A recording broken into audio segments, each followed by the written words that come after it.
Okay, continuing on with week 11. I'm losing track of things. Here's another example from Inman, our buddy.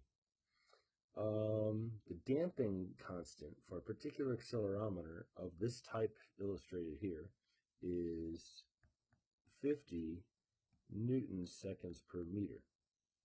It is desired to design, so we get to pick stuff, the accelerometer, which means basically choose M and K for a maximum error of 3%. And our range is 0 to 75 hertz. As I mentioned, I think this is a bit of a stretch, just like in the previous problem, for what we do. So we know that we have a error term for an accelerometer that is 1 over 1 minus r squared plus 2 squiggle r whole thing squared. And we also know, as a rule of thumb, the rot,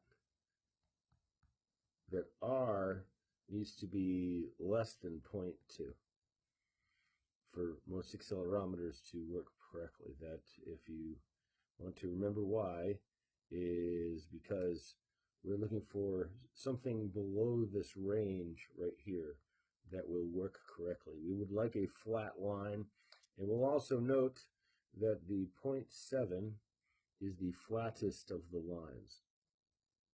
And if you've watched the previous video, you could hear me ranting on about how unfair I think this problem is, or the previous problem was, and this one too. Because we're just going to go ahead and say, well, use r is equal to 0.2 and try to find the range in which this error is going to be 3%. So 0.97 and 1.03. It has to fit in between those. And so we'll choose that r is going to be 0.2. And now we're going to solve, or just at least check to see what this will need to be. I actually did write out the math, or I actually didn't solve for what the value was,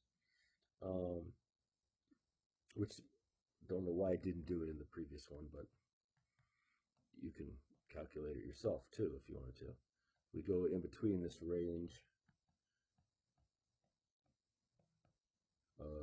0.1697 squiggle squared, and we end up finding 0.3622. Oh, when we find a squiggle that's in between these two values. And then what do? We say, okay, well, choose squiggle equals 0.7. What? Well, I guess we didn't care about we didn't have to be the 3%.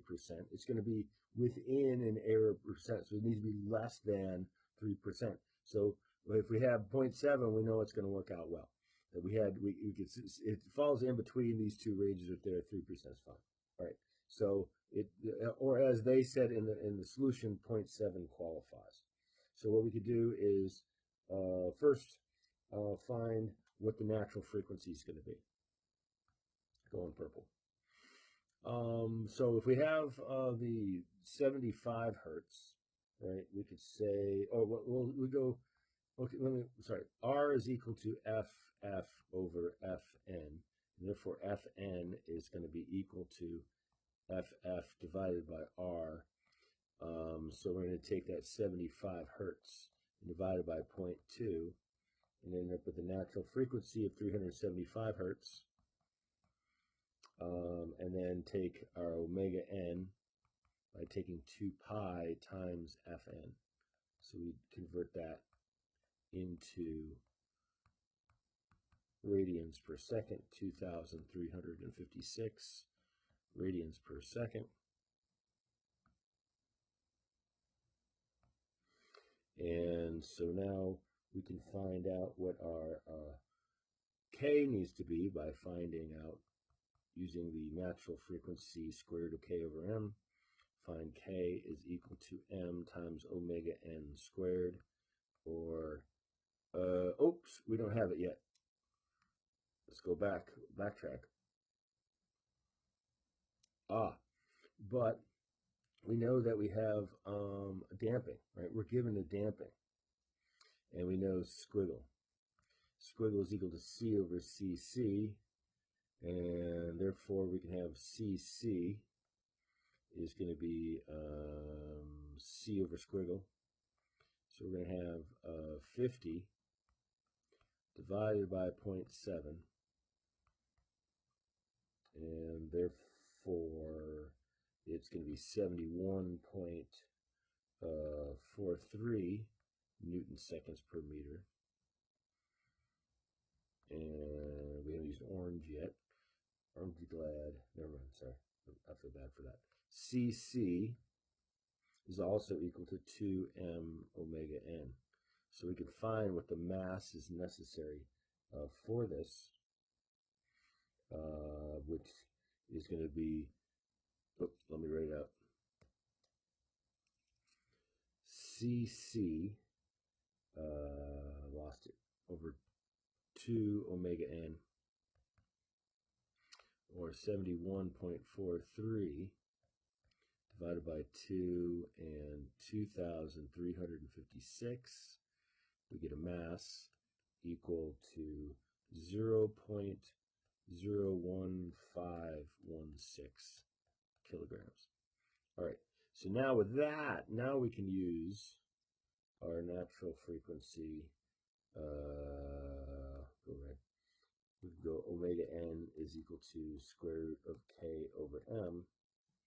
And because we have the mass, we can find out what the k is going to be. So we have that 0.01516, and the natural frequency we were able to get is 2,356 squared. So our K is going to be a very stiff 84,136 newtons per meter.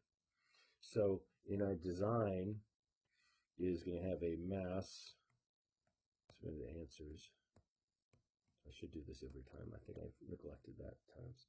I'll be more disciplined someday. I'll get back to it one of these days. I don't know. 0.1516 kilograms. C was given to us as part of the problem, so it's 50 Newton seconds per meter, and we have a K, and let's round some things off here, 84,100 newtons per meter. Put it in a box. Let's do another example. How many more do we have?